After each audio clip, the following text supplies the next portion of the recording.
ఆ వాస్తవంగా చెప్పాలంటే నేను ఈటల రాజేందర్ గారితో చర్చ కూర్చోదు, ఎందుకంటే వాస్తవంగా ఆయన నాకంటే తక్కువ.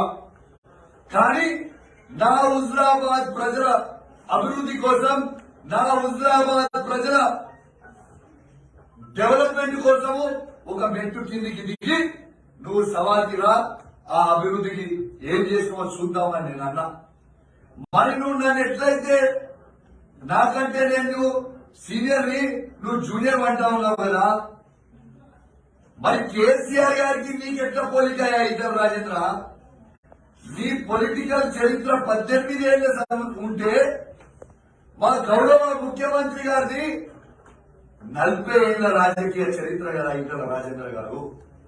మరి నీకంటే 22 సంవత్సరాల సీనియర్ కదా, మరి అయిన ముంగట కూడా చిన్న పిల్లగానే కదా. మరి దీనికేమంటావు జవాబు చెప్పు మిస్టర్ ఈటల రాజేంద్ర గారు.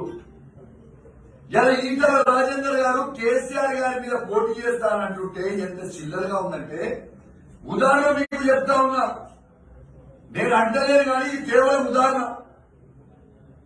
ఇలా హుజురాబాద్ నియోజకవర్గానికి వచ్చి నేను అమిత్ షాని పోటీ చేయమంటే,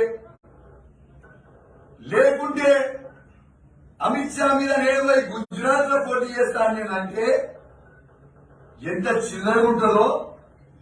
ఇలా ఈటల రాజేందర్ గారు కేసీఆర్ గారి మీద పోటీ చేస్తానంటే అంత చిల్లర ఉండదని చెప్పి సందర్భంగా మీ అందరూ కూడా తెలియజేస్తా ఉన్నాను.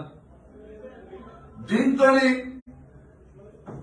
వాస్తవంగా చెప్పాలంటే ఈటల రాజేందర్ గారి పరిస్థితి ఏమైందంటే, ఇవాళ ఒక రైతు ఎడ్ల బండి కట్టుకొని ఆ ఎడ్ల బండి మొత్తం గడ్డి కుప్ప నింపుకొని ఆ ఎడ్ల బండి మీద పోతా ఉంటే, ఆ ఎడ్ల బండి మీద కింద ఒక కుక్క నడుస్తా ఉంటది.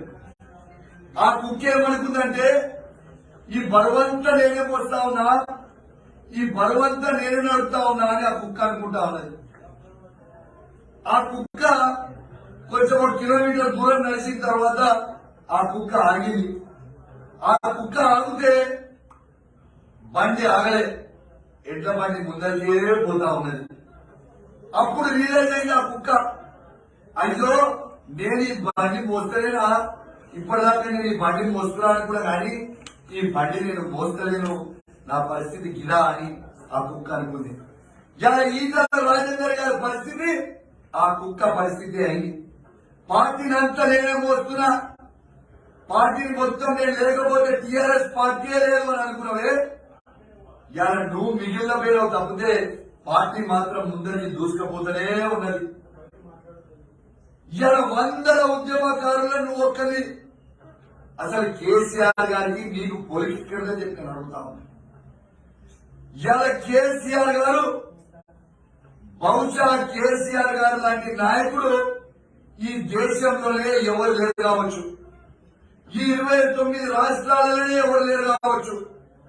ఎందుకంటే కేసీఆర్ గారు ఒక సిద్దిపేట నుంచి పోటీ చేసి ఎమ్మెల్యే కాలేదు, సిద్దిపేటలో ఎమ్మెల్యే అయ్యాడు, కరీంనగర్ లో ఎంపీ అయ్యాడు, గజ్వేల్ లో ఎమ్మెల్యే అయ్యాడు, మెదక్ కి ఎంపీ అయ్యాడు, మహబూబ్ నగర్ కి ఎంపీ అయ్యాడు.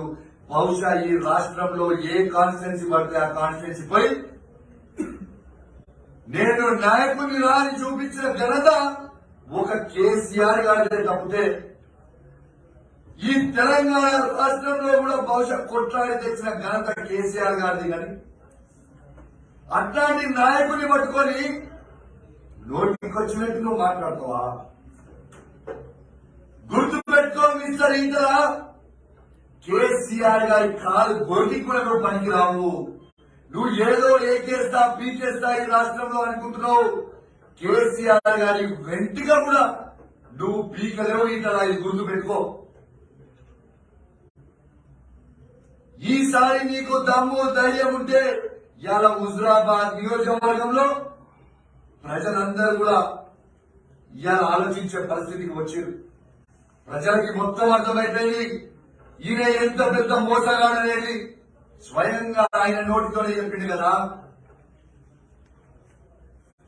ఎందుకంటే ఎట్లయితే కేసీఆర్ గారికి వెన్నుపోటు పొడిపించుకుందో, వెన్నుపోటు పొడిచిందో, కేసీఆర్ గారితో వెన్నుపోటు ఎట్లయితే ఈటెల రాజేందర్ గారు పొడిచిండ్రో ఇలా హుజరాబాద్ నియోజకవర్గ ప్రజల్ని కూడా అదే విధంగా వెన్నుపోటు పొడుస్తా ఉన్నాడు. ఇలా నమ్మి ప్రజలు నీకు ఓటేస్తే తేనె పూసిన కత్తిలక్క ఇలా హుజరాబాద్ ప్రజల గొంతుని కోస్తా ఉన్నావు కదా.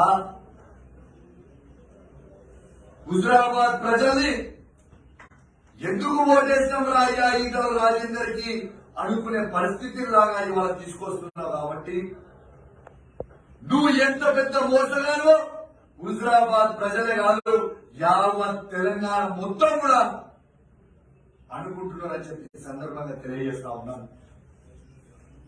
కాబట్టి నేను కూడా ఈ 5వ తారీఖుకి మీడియానందరినీ కొడతా ఉన్నా. హైదరాబాద్ లో ఉన్న ప్రతి మీడియా ఛానల్ ఇక్కడ ఉన్నారు కాబట్టి దయచేసి దండం పెట్టి కొడతా ఉన్నాను. మీరందరూ కూడా 5వ తారీఖుకి 11 గంటలకి హుజరాబాద్ అంబేద్కర్ చౌరస్తాకి రావాలి. కేసీఆర్ గారు హుజరాబాద్ లో ఎంత అభివృద్ధి చేసిందో నేను చూపిస్తా. ఈటల రాజేందర్ గారు ఎంత అభివృద్ధి చేసిందో ఆయన వచ్చి చూపించాలి. ఆయనకి ఇట్లా రాకపోతే ఆయన అభివృద్ధి చేయలేని ఆయన ఒప్పుకున్నట్టే ఇలా అసెంబ్లీ సాక్షిగా నేను చెప్తా ఉన్నాను. మళ్ళా ఇంకొక మాట కూడా ఏం మాట్లాడిండు, నన్ను ఎమ్మెల్యేగా చాలా అవమానిస్తా ఉన్నారు. హుజరాబాద్ నియోజకవర్గంలో ఏ శీలా వర్గం మీద కూడా నా పేరు పెట్టలేరు అని నిన్న ప్రెస్ మీట్ లో చెప్పినావు కదా ఈటల రాజేంద్ర. నేను నేను అడుగుతా ఉన్నా, ఒక్క శిలాపలకమైన హుజరాబాద్ నియోజకవర్గంలో నీ పేరు లేని చూపి నాకు.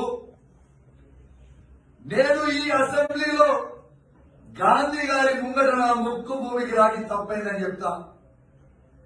అన్ని శిలాపలకాల మీద నీ పేరుంటే నువ్వు ముక్కు భూమికి రాస్తావా చెప్పు ఇంటలా చెప్పి నేను అడుగుతా ఉన్నా.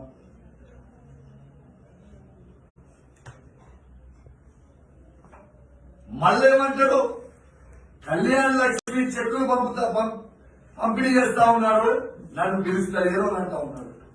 ఎంత పచ్చి అబద్దాలంటే హుజరాబాద్ ఎంఓఓ గారు ఫోన్ చేసి ఎమ్మెల్యే గారికి వాళ్ళ చెక్కులు పంచుతున్నాము మీరు రాండి అని పిలిస్తే రాండి నువ్వు. వెనుక బ్యాక్గ్రౌండ్ ఫ్లెక్స్ లో కూడా నీ ఫోటో పెట్టింది నిజం కాదా? వాస్తవంగా చెప్పాలంటే ఈయనకి పేదోళ్ల పక్షాన కొట్లాడి వాళ్ళ గురించి అభివృద్ధి చేయాలనే ఆకాంక్ష లేదు. కేవలం ఓట్లు తనుకొని పోవాలి, రాజకీయాలు చేయాలని తప్పితే పేదోళ్లకి సేవ చేయాలని ఒక ఆలోచన ఇక ఉండడు. ఉండేటోడు ఉంటే ఈ విధంగా మాట్లాడు.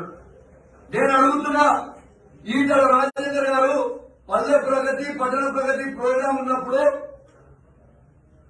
106 గ్రామ పంచాయతీల 60 వార్డులలో మనము గ్రామ సభలు పెట్టుకున్నప్పుడు నేను దాదాపు 85 ఊర్లు నేను తిరిగినా కదా, దాదాపు ఈ 60 వార్డులు నేను తిరిగినా కదా. మరి ఏ ఒక్క వారికి నువ్వు ఎందుకు రాలేదు, ఈ అభివృద్ధి గురించి ఎందుకు అడగలేదని అడుగుతా ఉన్నా. నీ సొంత ఊర్లో 5,000 మందితోని కమలాపూర్లో గ్రామ సభ పెట్టిన రోజు నీకు నిజంగా చిత్తశుద్ధి ఉండుంటే ఇదే కమలాపూర్లో నీ సొంత ఊర్లో గ్రామ సభకి నువ్వు ఎందుకు అటెండ్ కాలేదు అని చెప్పి నేను అడుగుతా ఉన్నా. అయ్యా ఈటల రాజేందర్ గారు, నువ్వు పూర్తిగా మోసం చేస్తా ఉంటావు అందరికీ. నీ మోసాలు నీకు అలవాటైనాయి. నీ సొంత ముదిరాజ్ కులస్తులకి హుజరాబాద్ నియోజకవర్గంలో ఏమన్నా చేసినావా అనుకోని నేను అడుగుతా ఉన్నా. నీ సొంత ముదిరాజ్ కులస్తులకి నీ కుటుంబ సభ్యుల కోసము ముదిరాజ్ సంఘంని కమలాపూర్ ఊర్లో నువ్వు తాళం వేసి ముదిరాజులని అవమానించింది నిజం కాదా? ఈటల గారు చెప్పండి జవాబు. నువ్వు ఎవ్వరికి ఏమి చేయవు, నీకు చేసుకుని చేత కాదు.